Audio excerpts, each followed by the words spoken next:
주 안에 사랑하는 의정부 비전교회 성도 여러분 반갑습니다. 3월 24일 목요일, 오늘 우리에게 주시는 하나님의 말씀은 누가복음 24장 13절로 25절까지 말씀입니다. 먼저 본문의 말씀을 봉독하겠습니다. 빌라도가 대제사장들과 관리들과 백성을 불러 모으고 이르되 너희가 이 사람이 백성을 미혹하는 자라 하여 내게 끌고 왔도다. 보라, 내가 너희 앞에서 신문하였을 때 너희가 고발하는 일에 대하여 이 사람에게서 죄를 찾지 못하였고 헤롯이 또한 그렇게 하여 그를 우리에게 도로 보내었도다. 보라, 그가 행한 일에는 죽일 일이 없느니라. 그러므로 때려서 놓겠노라. 우리가 일제히 소리질러 이르되 이 사람을 없이 하고 바라바를 우리에게 놓아주소서 하니 이 바라바는 성중에서 일어난 밀란과 살인으로 말미암아 옥에 갇힌 자러라. 빌라도는 예수를 놓고자 하여 다시 그들에게 말하되 그들은 소리질러 이르되 그를 십자가에 못 박게 하소서, 십자가에 못 박게 하소서 하는지라. 빌라도가 세 번째 말하되 이 사람이 무슨 악한 일을 하였느냐? 나는 그에게서 죽일 죄를 찾지 못하였나니 때려서 놓으리라 하니 그들이 큰 소리로 재촉하여 십자가에 못 박기를 구하니 그들의 소리가 이긴지라. 이에 빌라도가 그들이 구하는 대로 하기를 언도하고 그들이 요구하는 자 곧 밀란과 살인으로 말미암아 옥에 갇힌 자를 놓아주고 예수는 넘겨주어 그들의 뜻대로 하게 하니라. 아멘. 죄의 속성을 가만히 생각해 보면 죄의 미혹과 그것을 실행하는 과정 속에 적절한 타협의 과정이 담겨져 있습니다. 최초로 죄를 지었던 아담과 하와도 마찬가지입니다. 사탄은 하와를 향해서 하나님처럼 될 수 있다고, 또 선악과를 따먹어도 결코 죽지 않을 것이라 미혹하였습니다. 하와는 결국 이러한 사탄의 유혹에 타협하며 죄를 짓게 됩니다. 이어서 하와는 아담에게 선악과를 먹고는 자신이 죽지 않았음을, 그리고 함께 하자고 제안합니다. 그리고 아담 또한 아무런 거부감 없이 타협하며 범죄하게 됩니다. 그렇습니다. 모르고 죄를 짓는 경우도 있지만 대부분의 경우 그것이 잘못되었다는 것을 알고 있으면서도 스스로 자신을 정당화하는 핑계를 만들어내거나 또는 애써 모른 척하며 죄와 타협하여 범죄에 이르게 되는 것입니다. 오늘 본문에 등장하는 빌라도 또한 결국 적절히 타협하는 과정을 거쳐서 예수님의 십자가형을 선고하게 됨을 보게 됩니다. 빌라도는 예수님을 신문하는 과정에서 예수님이 갈릴리 출신이라는 사실을 확인하고는 예수님을 헤롯에게 보내서 재판을 회피하고자 하였습니다. 그러나 헤롯이 예수님을 다시 돌려보내면서 재판을 다시금 진행하게 됩니다. 빌라도는 재판정에 모인 유대 종교 지도자들과 관련된 이들을 향해 재판의 결과를 이야기합니다. 14절을 보면 예수님을 백성을 미혹하는 자라며 고발하였지만 빌라도가 신문을 하여 보니 예수님에게서 그러한 죄를 찾을 수 없다는 것입니다. 그러면서 빌라도는 예수님을 태형에 처한 후에 풀어주겠다 이야기합니다. 예수님께서는 죄가 없으신데 빌라도는 왜 예수님을 채찍질하는 태형에 처하는가? 그것은 흥분한 군중들을 진정시키기 위함이었을 것입니다. 예수님에 대한 사형을 요구하며 이미 앞선 공의회에서 예수님을 죄인으로 규정해 버렸습니다. 때문에 빌라도는 이렇게라도 그들의 요구에 일부 응하고 죄가 없는 예수님을 풀어주고자 하였던 것입니다. 그러자 그곳에 모인 무리들이 일제히 소리를 지르며 이렇게 외쳤습니다. 18절, 이 사람을 없이 하고 바라바를 우리에게 놓아주소서. 그곳에 있던 무리들은 13절을 보면 대제사장들을 포함한 종교 지도자들, 곧 사내들인 의원들이었고 일부 백성들이 있었습니다. 결국 유대 종교 지도자들이 주축이 되어 선동하며 빌라도의 판결에 반기를 들고 있는 것입니다. 그들의 요구는 매우 명료했습니다. 바로 예수님을 사형에 처해야 한다는 것입니다. 해마다 6월절이 되면 백성들이 요구하는 죄수를 석방하는 관례가 있었고 그 권한은 로마의 총독 빌라도에게 있었습니다. 마치 우리나라 대통령에게 있는 고유한 권한인 사면권과 같은 것이었습니다. 빌라도의 판결에 반기를 든 이들은 이미 사형 선고의 대상인 바라바와 무죄하신 예수님을 동일 선상에 두고 바라바를 놓아주고 예수님을 죽여야 한다고 소리치고 있는 것입니다. 19절에는 바라바에 대해서 설명하며 그는 밀란을 도모하고 살인을 저지른 범죄자임을 알려줍니다. 반면 예수님의 무죄는 이미 확인되었습니다. 그런데 종교 지도자들은 마치 예수님이 사형 선고의 대상인 것처럼 적반하장식의 요구를 빌라도에게 하고 있는 것입니다.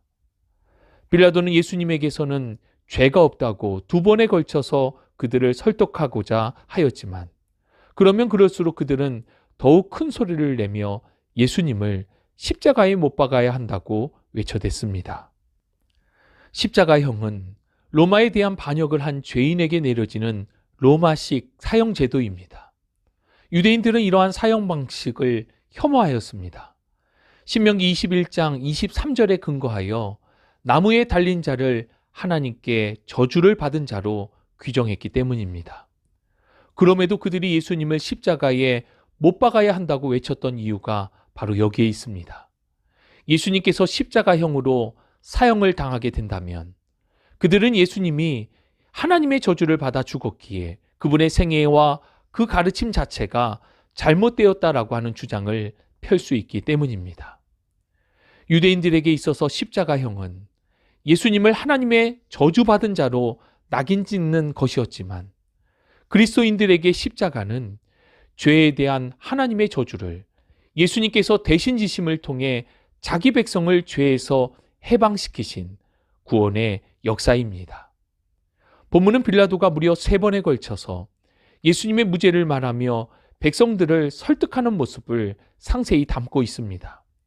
그 이유는 예수님이 로마의 법 앞에서도 무죄임을 강조하기 위한 것이며 예수님의 죽음에 대하여 유대인들의 유죄를 증명하기 위함입니다.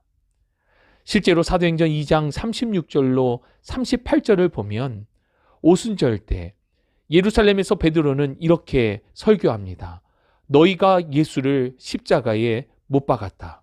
이제 회개하고 주께로 돌아오라. 이날 베드로의 설교를 들은 이스라엘 백성들은 마음에 찔려 괴로워하며 형제들아 우리가 어찌할꼬 고백하였습니다. 그리고 이날 무려 3,000명 이상이나 되는 사람들이 세례를 받고 변화되는 모습을 볼 수 있습니다. 다시 본문으로 돌아와 결국 빌라도는 예수님을 그들이 원하는 대로 넘겨주었습니다. 빌라도 자신의 말대로 예수님은 죄가 없으셨지만 예수님을 십자가형에 선고한 것입니다.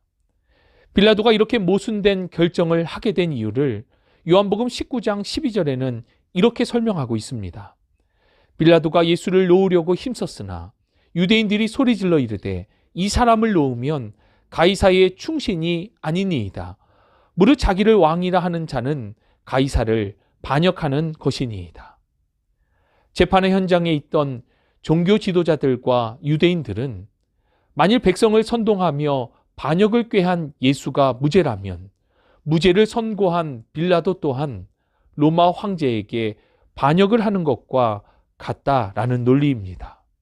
이는 만약에 빌라도가 사형을 선고하지 않는다면 로마 황제에게 이것을 고발하겠다라고 하는 일종의 협박이었습니다.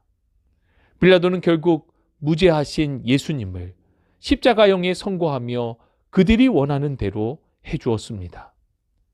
지금도 우리의 신앙 고백을 담고 있는 사도신경은 예수님에 대한 우리의 신앙을 고백하며 본디오 빌라도에게 고난을 받으사 십자가에 못 박혀 죽으셨다라고 고백하고 있습니다. 빌라도는 예수님을 십자가형에 넘겨준 책임자였기에 그를 향한 정죄는 2000년이 지난 지금도 우리의 신앙 고백 속에 그대로 담겨져 있는 것입니다. 몰라서가 아니라 알고 있음에도 불구하고 자신의 안정과 유익을 위하여 적절히 타협하며 정직하지 못한 결정을 취한 결과입니다. 주 안에 사랑하는 여러분, 2022년도 우리 교회 공동체 가운데 주신 표와 같이 강한 마음, 담대한 믿음으로 무장할 수 있기를 바랍니다. 죄는 늘 우리를 미혹하고 적절한 타협을 요구합니다. 그러나 우리가 분명히 기억해야 할 것은 죄의 결과에 적절한 타협이란 없습니다. 죄의 결과는 심판이며 사망입니다. 알면서도 끊어내지 못하는 습관화된 우리의 죄. 다른 사람들도 다 하니까 괜찮을 것이라 생각하며 답습하는 우리의 죄. 또 겉으로 드러나지 않지만 우리의 마음과 생각 속에 여전히 가득한 죄의 씨앗.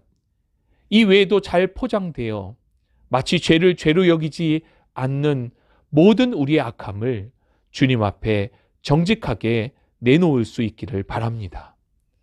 우리를 둘러싸고 있는 상황과 싸울 것이 아니라 그 본질인 죄와 맞서 싸워야 할 것입니다. 히브리서 12장은 죄와 싸우되 피 흘리기까지 맞서야 함을 강조하고 있습니다.